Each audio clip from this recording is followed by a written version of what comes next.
Savent à quoi il sert réellement. Des témoins interloqués parlent de lumières étranges zébrant le ciel la nuit. De bruits effrayants produits par des engins supersoniques. Et même de rencontres avec des formes de vie inconnues sur Terre. Le gouvernement américain nie jusqu'à l'existence de cet endroit retranché du monde. Mais une équipe de spécialistes est bien décidée à découvrir la vérité. Que dissimule-t-on dans cet endroit? Qui protège-t-on? Et jusqu'où le gouvernement est-il prêt à aller pour garder le secret de la zone 51?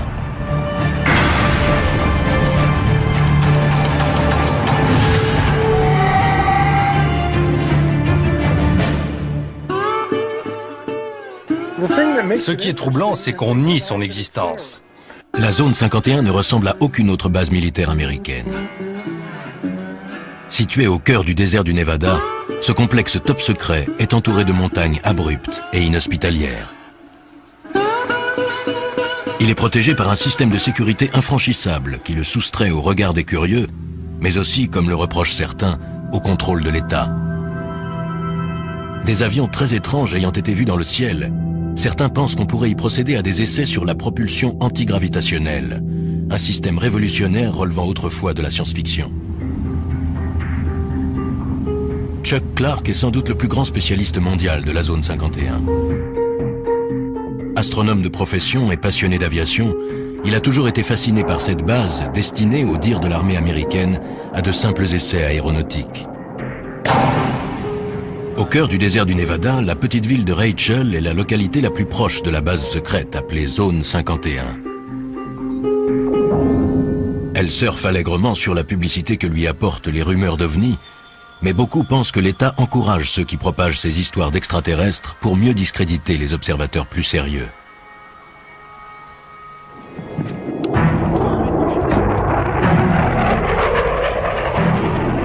Chuck Clark s'est installé à Rachel pour surveiller et noter les moindres activités de la base.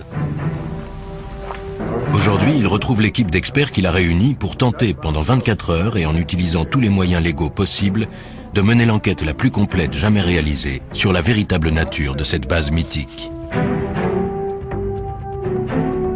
Leur mission, une journée et une nuit à l'affût du moindre indice, pour découvrir ce que l'État cache derrière les murs de la base militaire la plus protégée au monde.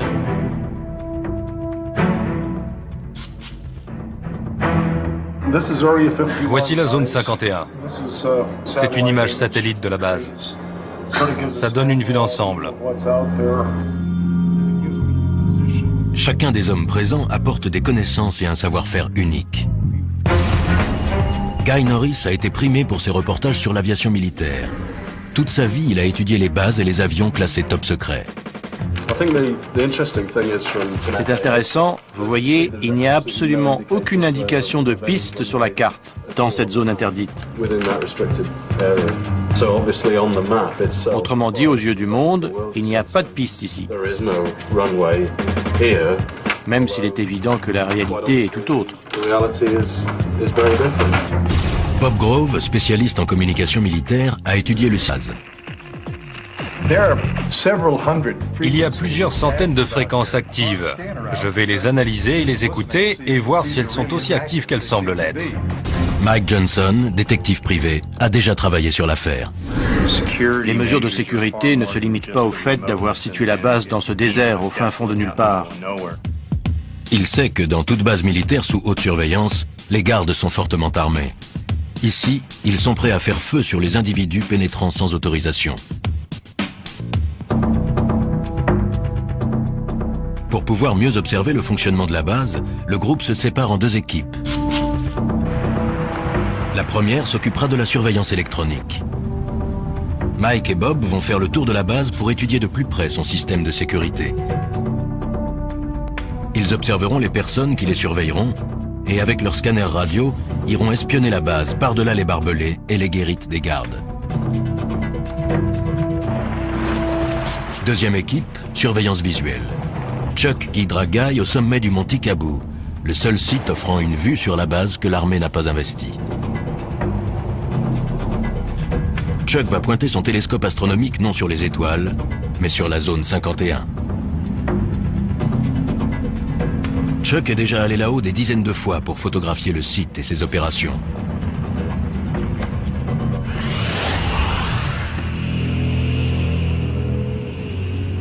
Il y a 10 ans, pour sa retraite, il est venu s'installer à Rachel pour étudier les derniers modèles de l'aviation militaire.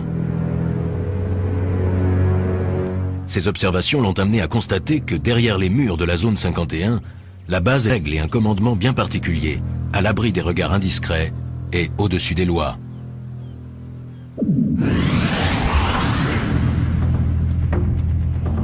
Chuck a découvert jusqu'où pouvaient aller les mesures de sécurité sur la zone. Un jour, alors qu'il marchait dans le désert, il est tombé sur ce qu'il croyait être les débris d'un avion. J'ai voulu sortir le truc du sable par curiosité et j'ai vu une antenne qui dépassait. J'ai dégagé le sable. C'était un émetteur relié à un détecteur placé dans une boîte en plastique. Chuck venait de découvrir un détecteur de mouvement, placé non pas dans la zone tampon sécurisée, mais à des kilomètres du périmètre de la base secrète, dans un espace public. Pour Chuck, ces détecteurs viennent s'ajouter à la longue liste de moyens mis en place par la base pour surveiller de près les faits et gestes d'innocents citoyens.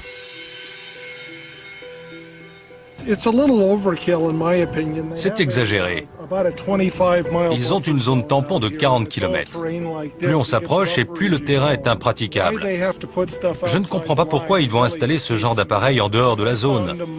J'en ai trouvé dans la vallée d'à côté, à plus de 12 km de la limite et à 1 km de l'autoroute 375.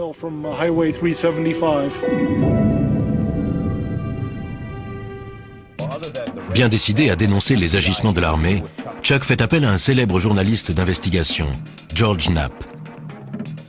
On a mis une demi-heure pour trouver le premier détecteur, 5 minutes pour le second. Voici l'émetteur. Et un peu plus loin, il y a le temporisateur. Il porte l'indication « Propriété de l'État américain ».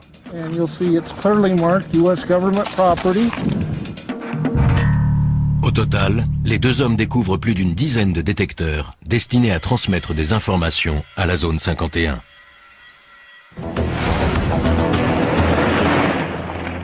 Chuck Clark, astronome à la retraite qui connaît le désert comme sa poche, surveille de près la zone 51.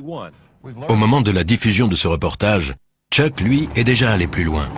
Il a découvert un moyen de franchir les barbelés et de pénétrer à l'intérieur de la base sans se faire arrêter.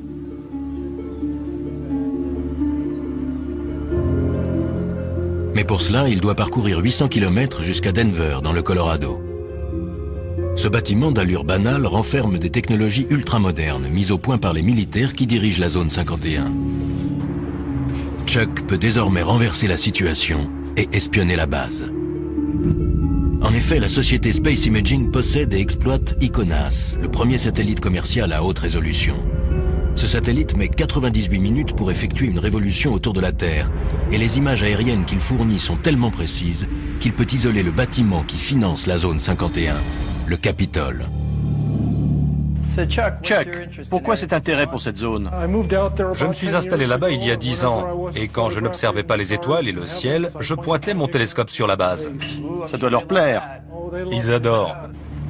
Les photos aériennes d'ICONAS permettent à l'équipe de Space Imaging de créer une réplique fidèle en 3D de la zone 51. L'État américain n'apprécie guère Chuck, mais il ne peut empêcher Space Imaging de lui offrir son premier aperçu de l'intérieur de la base ultra secrète. Ça alors. C'est la zone 51 reconstituée grâce aux images d'ICONAS. On peut la survoler à l'aide de ce logiciel. C'est fantastique. J'ai pris des photos de la façade de ces bâtiments, mais je n'avais jamais vu celui-là. On voit du sable sur la piste. Peut-être qu'un engin a atterri récemment dessus ou juste à côté. C'est peut-être aussi juste un trompe-l'œil. Ces gens sont retors. Il faut l'être pour diriger une base pareille. Ce serait bien leur genre. Ouais. Vous allez diffuser ça? Je suis un peu Little Brother surveillant Big Brother. À force d'être à l'affût de détails, on finit par comprendre des choses. C'est aussi sécurisé qu'on le dit et qu'on le voit à la télé? Sans doute plus encore. Ils ont installé des détecteurs à des kilomètres de la zone. Ils vous repèrent bien avant que vous n'approchiez de l'enceinte. Je ne vais pas disparaître après ça. Ça se pourrait. Une fois sa mission accomplie, Chuck reprend aussitôt la route, impatient de faire part de ses découvertes au reste de l'équipe. Mais pendant la zone 51, le gouvernement fédéral lançait déjà sa contre-attaque. Un coup dur attendait Chuck. Un ami m'a appelé. Le FBI était avec lui et m'a demandé ce que je fabriquais dans la zone 51. Il laissait sous-entendre que Chuck allait passer un mauvais quart d'heure.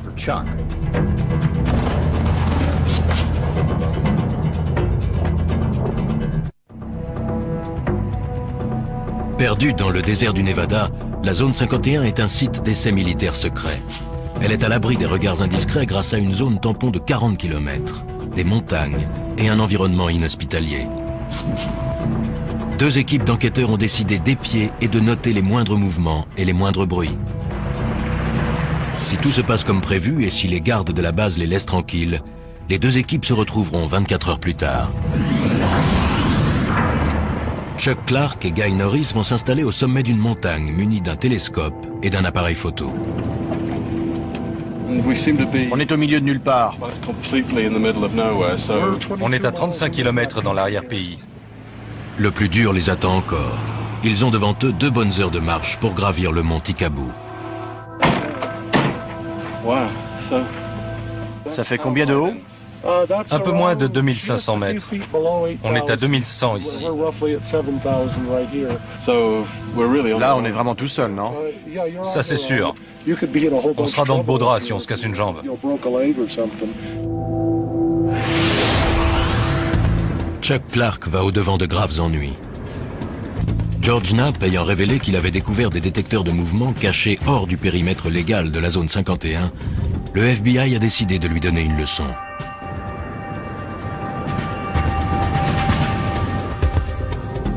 Alors qu'il se promenait dans le modèle 3D de la base secrète, la police fédérale a fait une descente à son domicile. Le FBI a confirmé qu'une perquisition avait eu lieu hier soir au domicile d'un observateur militaire dans la petite ville de Rachel, à proximité de la mystérieuse base militaire appelée Zone 51. Un reportage exclusif. La perquisition a été menée par une unité d'intervention antiterroriste. Le mandat est sous scellé et le FBI refuse de dire ce qui a été saisi au domicile de l'intéressé. Je passais par là en voiture et j'ai remarqué qu'il y avait des types devant la maison de Chuck. Bill Whiffen habite non loin de là. Il savait que Chuck était absent. Pensant tout d'abord qu'il s'agissait d'un cambriolage, il a saisi son appareil et a pris des photos. Les hommes et les femmes que l'on voit ici sont des membres de l'unité antiterroriste. Il y avait une dizaine de voitures et plus d'une dizaine de personnes. J'ai reconnu les insignes et le sigle FBI sur leur veste. Je les ai photographiés. Ils remplissaient des cartons et ils ont emporté un disque dur. Chuck arrive chez lui sans se douter de ce qu'il attend. Voyons voir. Tiens, c'est bizarre. Chuck a perdu le fruit de son travail, mais il se sent aussi traqué dans son intimité et menacé. Le mandat et la liste du matériel confisqué ont été laissés sur la table de sa salle à manger. C'est juste un mandat de perquisition. Ils ont laissé une carte. Et l'inventaire, je suppose. Voyons ça. Mandat de perquisition de la Cour américaine. Unité antiterroriste du Nevada. Rien que ça. Chaque recoin de la maison a été soigneusement fouillé. Ils ont pris un tas de trucs. Des scanners, des radios. Ils ont embarqué 6 disquettes, 15 CD, des photos de la zone 51, des négatifs, 2 albums de photos et l'écran. Ça, je ne vois pas pourquoi. Qu'est-ce qu'ils espèrent tirer d'un écran? Ah, le téléphone. Les nouvelles vont vite. Des voisins et des amis appellent. Allô? Apparemment, le FBI est passé chez moi en mon absence. Non, je n'ai pas encore disparu. C'est pour ce soir. Ce que je fais ne leur plaît pas, mais ce n'est pas illégal. Ils n'ont pas dû apprécier qu'on raconte qu'ils ont placé des détecteurs sur l'espace public. Leur message était clair. Arrêtez.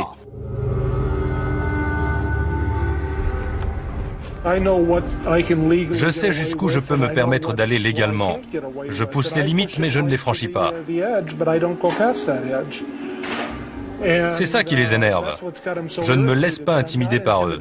Je me pointe sous leur nez avec mon objectif. Conscient que l'État enquête sur Chuck, ses coéquipiers, le spécialiste de la sécurité Mike Johnson et l'expert en communication Bob Grove, poursuivent leur mission. Ils ne sont qu'à 3 km de l'accès arrière de la zone 51 et il ne fait aucun doute qu'ils ont été repérés. Ils ont un tas de façons de détecter notre présence. Ils doivent nous écouter. Possible. Ils nous regardent certainement et ils doivent nous écouter aussi. Voilà les barbelés.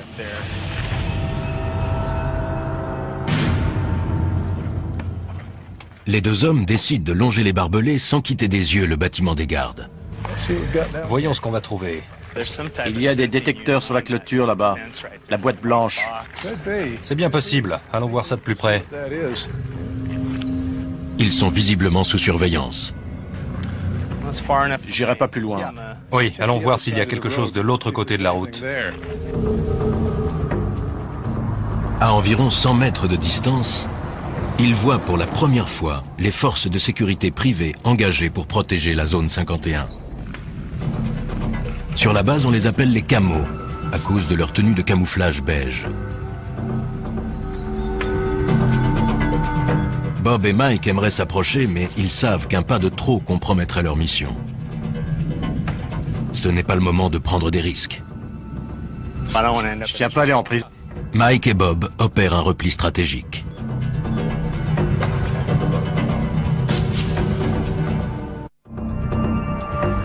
Nos enquêteurs souffrent des rigueurs du climat désertique. Ils réalisent que 24 heures est un délai bien court pour tenter de découvrir les mystères d'un lieu dont l'État continue de nier l'existence. J'aurais dû m'entraîner. Sur la montagne, Chuck et Guy ont entrepris l'ascension du mont Tikaboo par un sentier dangereux. Ils portent un télescope de 20 kg et du matériel pour affronter la nuit froide. Les 800 premiers mètres jusqu'à la crête sont tuants. Le chemin est raide et glissant. Et ça ne va pas en s'arrangeant. Leur destination, le seul site d'où l'on puisse avoir une vue en surplomb de la zone 51.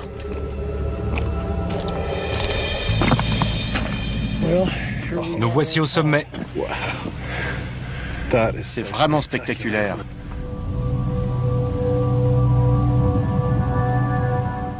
Alors, ça valait la peine. J'ai du mal à exprimer ce que ça me fait d'être là. C'est bizarre. On est là, sur la planète Terre, mais on a l'impression d'être à la lisière d'un autre monde.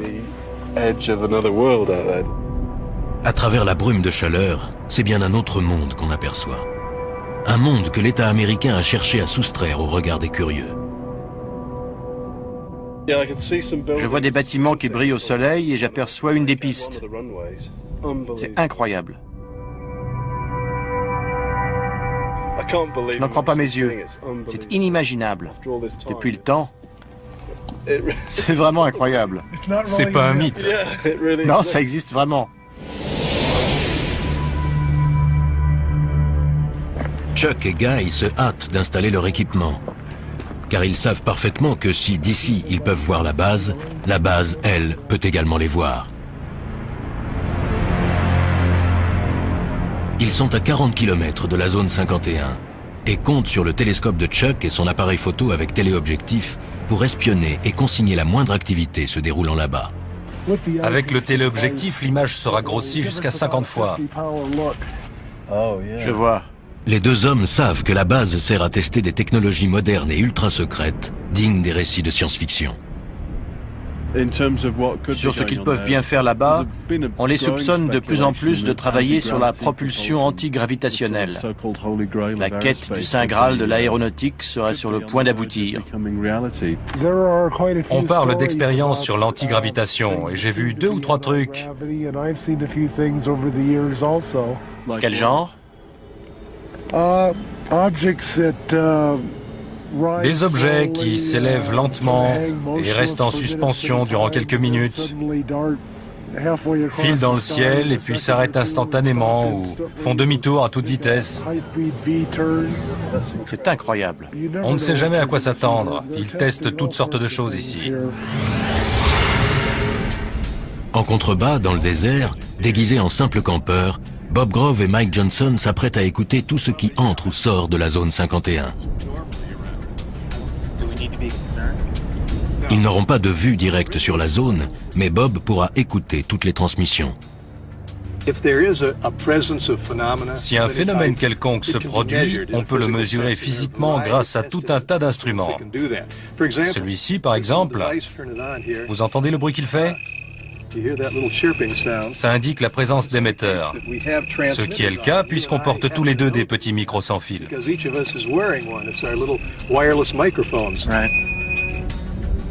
Une fois leurs instruments réglés, Bob et Mike se préparent à une longue nuit d'écoute.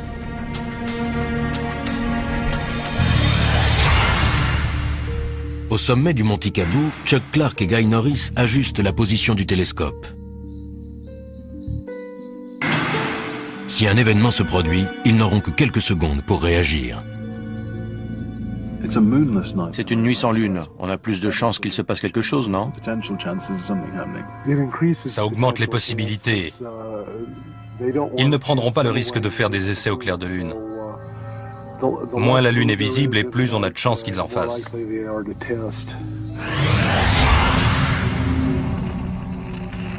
Il est presque 2 heures du matin. Le spécialiste en électronique Bob Grove et l'expert en sécurité Mike Johnson ont établi leur camp juste en bordure de la base.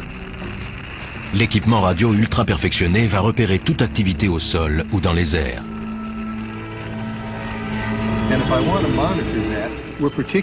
Ce qui nous intéresse particulièrement, ce sont les signaux émis dans cette gamme de fréquences, car c'est celle du gouvernement fédéral, de 160 à 170 MHz.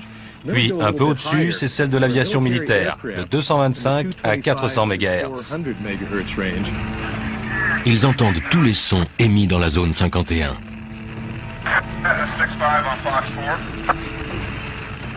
Bob ajuste la fréquence. C'était quoi ce qu'on entendait à la radio? La sécurité. Il parlait de nous? Possible. Mike et Bob soupçonnent fortement la sécurité de la base de les surveiller. Toute la nuit, ils se tiendront prêts à une éventuelle intervention.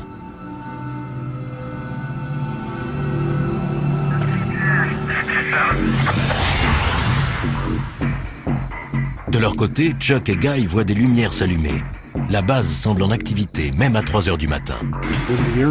Depuis que je me suis installé ici, la base s'est énormément agrandie. Elle a dû doubler de taille rien que ces 10 dernières années. Au sommet de la montagne, comme en contrebas dans le désert, règne un étrange silence. Mais soudain, le léger grésillement continu de la radio est interrompu.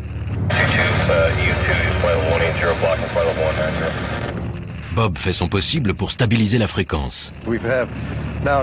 Il y a un certain nombre de fréquences militaires air-sol actives. Il doit y avoir quelque chose dans le ciel. Et il y a aussi des fréquences de contrôle au sol.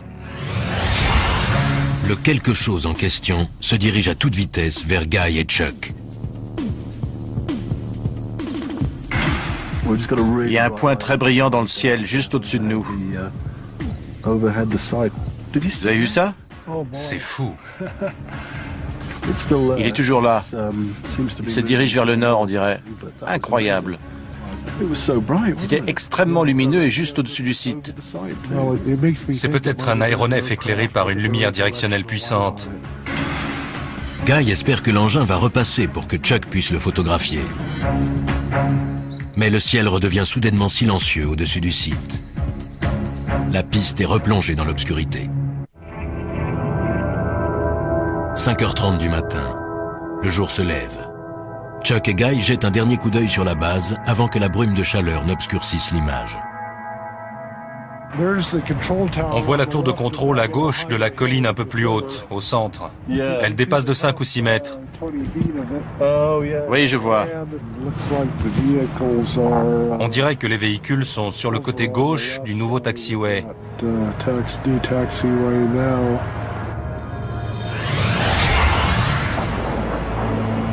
Quant à Mike et Bob, en bas dans le désert, Le voilà. à 4500 mètres au-dessus d'eux, la zone 51 se manifeste. Guy aussi entend l'avion. J'ai l'impression qu'il y a un engin là-haut, Chuck. Peut-être un bombardier B-2.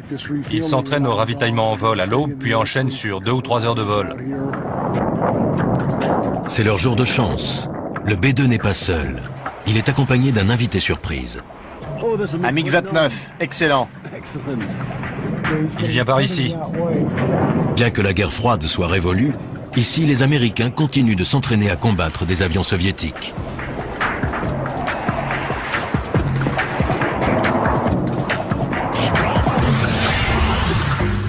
En contrebas, dans la vallée, Mike et Bob sont persuadés que la sécurité de la base les a épiés toute la nuit. Avant de retrouver Chuck et Guy, il leur reste un dernier endroit à visiter. Si j'ai bien suivi les explications de Chuck, l'entrée principale est à une petite quinzaine de kilomètres, en direction de la colline. Alors qu'il s'approche de l'entrée principale, Mike aperçoit une chose surprenante dans son rétroviseur. Un véhicule arrive derrière eux à toute allure.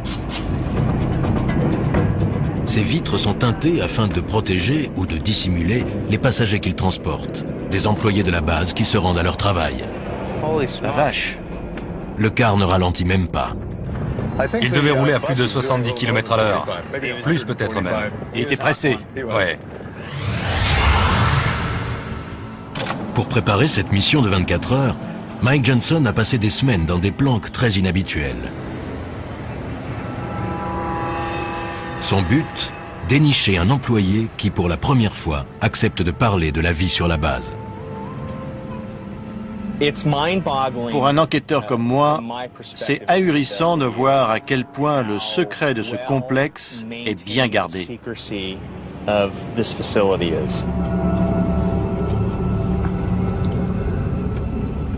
Première énigme à élucider, combien de personnes travaillent sur ce site perdu dans le désert et comment s'y rendent-elles?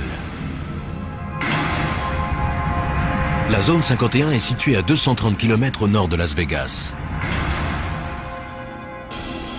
Depuis des années, on raconte que 5 jours par semaine, une mystérieuse compagnie aérienne transporte des centaines d'employés depuis un aéroport situé près de Las Vegas jusqu'à la base secrète. La compagnie s'appellerait Janet Air, J-A-N-E-T, ce qui signifierait en anglais « Just Another Non-Existent Terminal », encore un terminal qui n'existe pas. Quel que soit son nom, en tout cas, la compagnie existe bel et bien. Nous sommes à l'aéroport international McCarran. Le terminal Janet est situé à l'extrémité ouest. Ce site secret n'est qu'à quelques centaines de mètres du fameux strip de Las Vegas. Les seules indications sont les pancartes « Attention »,« Installation sous surveillance »,« Entrée non autorisée ». Il n'est écrit nulle part de quoi il s'agit. C'est ce qu'on appelle se cacher au vu et au su de tous. En observant les avions de Janet Air, Mike a immédiatement remarqué qu'il leur manquait quelque chose. Ces appareils ne possèdent aucun signe distinctif, à part le numéro sur la queue. Tous les avions portent un numéro, sauf les avions militaires. J'en déduis donc que ces engins appartiennent à une compagnie privée. Grâce à ses talents d'enquêteur, Mike a retrouvé le propriétaire de cette flotte, la société EG&G, un très gros fournisseur de l'État. Un vol Janet vient d'embarquer. L'avion s'est mis en position sur le tarmac et ne devrait pas tarder à décoller. En général, ces avions-là n'attendent pas très longtemps. Ils se présentent sur la piste et décollent en moins de 2.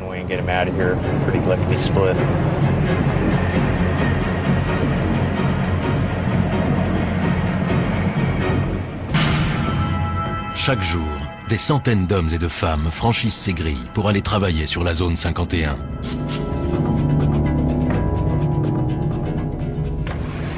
Une voiture s'approche. Le garde va sortir et le conducteur va présenter une pièce d'identité. Le garde se demande ce que je fais là. On s'observe mutuellement. Mike a beau être sur la voie publique, il a toutes les raisons de s'inquiéter. Le garde n'a pas quitté sa voiture des yeux.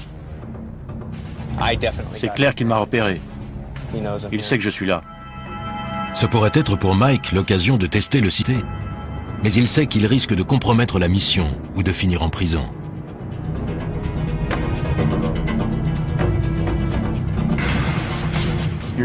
Voilà le pick-up blanc des gardes. J'ai sur le dos la sécurité du terminal Janet et la police de Las Vegas.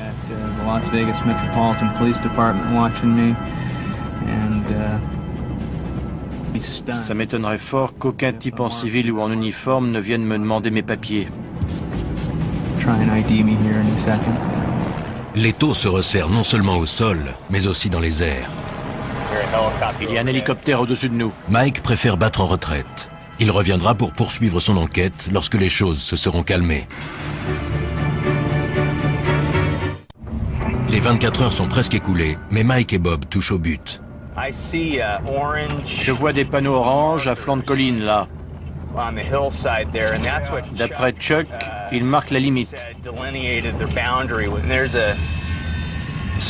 Il y a des équipements de surveillance là-haut, et la limite est juste là. Oui, on y est. Moi, j'irai pas plus loin. Ce modeste tronçon de route est l'un des lieux les plus surveillés de la planète.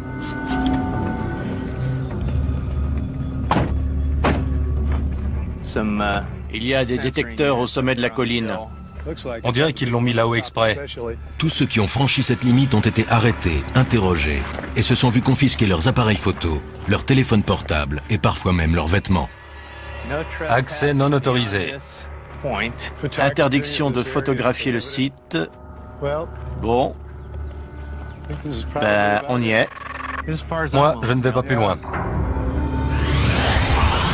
Si des centaines de personnes travaillent sur la zone 51, pourquoi aucune d'elles n'a-t-elle jamais parlé? Quel genre de menace l'État fait-il peser sur elle?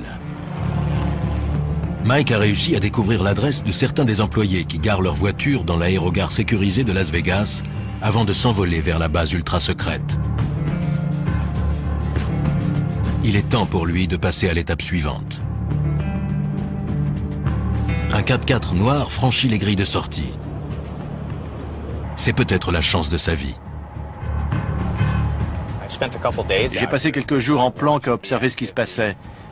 Grâce à quelques recherches, j'ai réussi à retrouver le propriétaire du véhicule. C'est un employé du site d'essai. Mike est bien décidé à suivre cette personne qui pourra lui dévoiler les mystères de la zone 51. Il suit de près la voiture noire qui s'engage sur l'autoroute. Les événements prennent une tournure favorable. Plus cet individu s'éloignera des regards intimidants des gardes de la base, et plus il sera susceptible de parler. Je ne sais pas du tout quel moyen de pression l'employeur ou l'État utilise, mais les employés doivent vraiment être tenus au silence. Je n'ai jamais vu un secret aussi bien gardé. La circulation intense complique la poursuite, et l'espace d'un instant, Mike perd sa cible de vue. La voiture que je file est au moins 400 mètres devant moi. Mike réussit à recoller au véhicule. Il se faufile entre les voitures afin de rester suffisamment près du 4x4 noir pour ne pas le perdre de vue, tout en évitant de se faire repérer.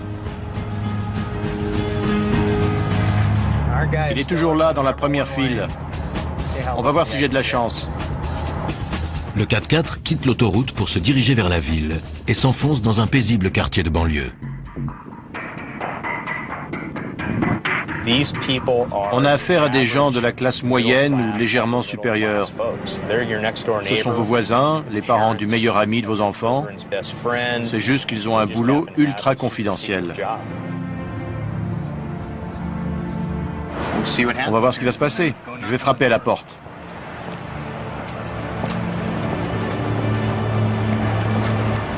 Les réponses aux questions de Mike se trouvent-elles derrière cette porte? Quel secret va-t-il découvrir? Je m'appelle Mike Johnson. Je suis détective. Je ne viens pas vous causer d'ennuis. On a vu votre véhicule sortir de l'aérogare de Janet et on aimerait que vous nous parliez de la zone 51. Pas de commentaire. La porte s'est refermée et voilà.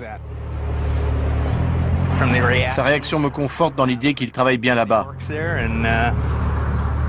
Mais voilà, il refuse de parler. Les règles strictes de confidentialité imposées par l'État sont un obstacle de taille. Mais Mike est patient. Il compte bien trouver quelqu'un qui acceptera de parler. Je vais devoir approfondir les recherches, dénicher un employé mécontent et prêt à parler, ou tout au moins à reconnaître avoir travaillé sur la zone 51.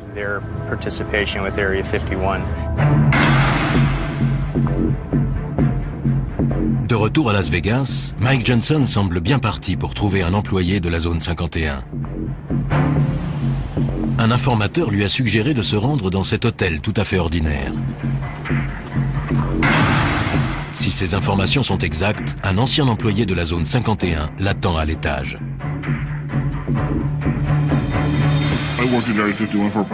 J'ai travaillé sur la zone 51 pendant environ 14 ans, des années 1980 au début des années 90. C'est gagné. L'homme est prêt à se confier, mais uniquement à condition qu'on taise son nom, qu'on masque son visage et qu'on déforme sa voix. On a mis des vies en danger et compromis, voire brisé des carrières pour garder le secret sur la nature. Mike a planqué des heures durant devant l'aérogare de Janet Air, la compagnie desservant la zone 51. Cet homme l'empruntait 5 jours par semaine. Quand on arrivait, on garait son véhicule et on pénétrait dans le terminal, où nos affaires étaient fouillées. Il vérifiait qu'on ne transportait pas de magnétophone, d'appareils photo ou de choses de ce genre. Monsieur X confirme la précision du modèle 3D de la base reconstituée d'après photosatellite. Oui, c'est tout à fait ça. Il explique qu'à l'intérieur de la base, la peur est omniprésente. Les mesures de sécurité à l'égard du personnel sont bien plus strictes que ce qu'on peut voir à l'extérieur.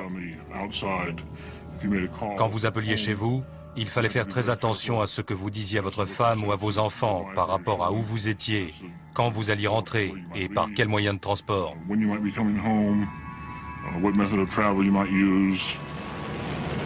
Quel genre de travail peut donc nécessiter une telle confidentialité? C'est une base d'essai d'appareils d'un nouveau genre, tout simplement. Les États-Unis montent des projets classés secrets pour une raison ou une autre, et les appareils sont testés et mis à l'épreuve sur ce site. D'après cet homme, la zone 51 ne ressemble à aucune autre base aérienne militaire. C'est une armée distincte de l'armée de l'air régulière. Et les individus qui y travaillent savent qu'ils sont à part et d'une certaine manière au-dessus de l'armée de l'air régulière. Il affirme que les personnes qui dirigent la zone 51 n'hésitent pas à mettre en danger la vie de leurs employés. Ils ont un pouvoir absolu et sont corrompus. Les individus qui dirigent le site fonctionnent comme les personnages d'Apocalypse Now. Ils n'ont aucun scrupule. Ils remplissent leur propre mission.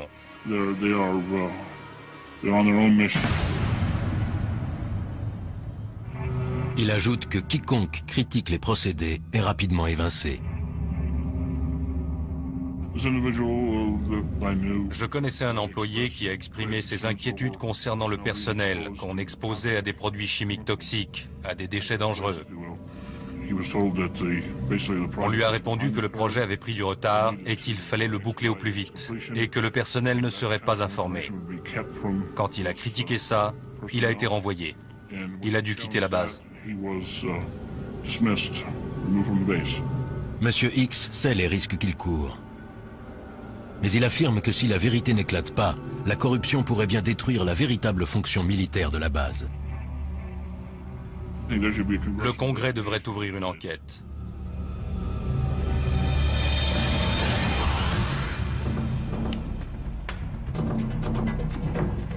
Sur le terrain, affamés et épuisés, Chuck et Guy vont devoir à présent affronter une descente raide et délicate.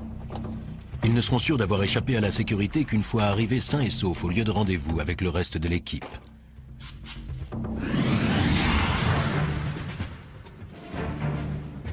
Depuis un véhicule garé en surplomb, un camo, un de ces gardes privés chargés de protéger la zone 51 et de repousser les éventuels curieux, observe Mike et Bob. Et voilà, là, il prend son pied. Il y a un mec là-bas qui nous regarde et nous écoute en ce moment même. Il doit rigoler en m'entendant parler de lui.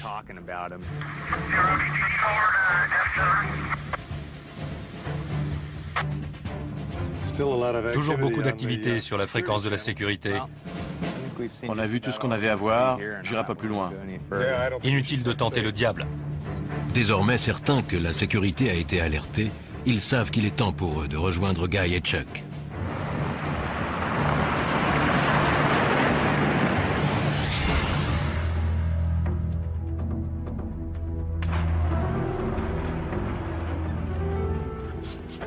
Salut. Vous êtes aussi fatigué que nous? Pire. L'enquête de ces hommes a prouvé que la base était en pleine activité. La radio crépitait, une mission se préparait. On avait une vue excellente de la base. C'était incroyable à une telle distance. Si ce qu'a rapporté M. X est vrai, des hommes comme Chuck Clark et son équipe sont le seul espoir de voir un jour réformer une base militaire qui perd pied avec la réalité à cause d'un excès de confidentialité. Nous sommes la seule superpuissance encore en lice, et pourtant le mystère autour de la zone 51 s'est épaissi au lieu de décroître ces 2 dernières années. Pourquoi? Pourquoi les militaires entourent-ils la zone 51 d'un tel mystère? Est-ce pour protéger la sécurité nationale des États-Unis ou simplement pour couvrir des activités plus troubles? En tout état de cause, le gouvernement reste muet.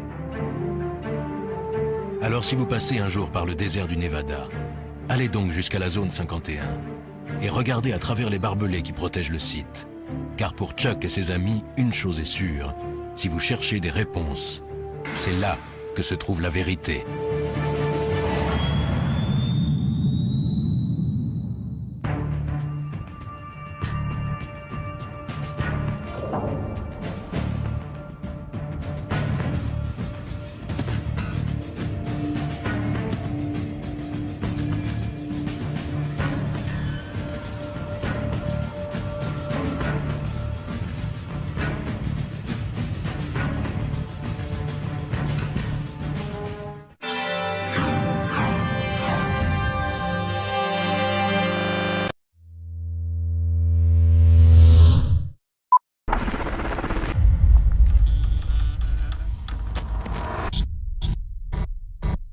Donc cette émission, en fait, là actuellement nous nous trouvons dans un hôpital abandonné et notre but c'est de savoir s'il y a des esprits ou pas.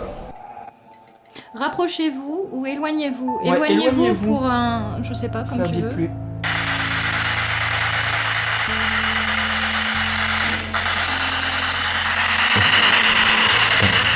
Non, ouais. On s'en va. Bon, Alex! Alex? Putain, j'ai l'impression de rater son nom et tout. Mec. Qu'est-ce que je suis en train de faire? Oh.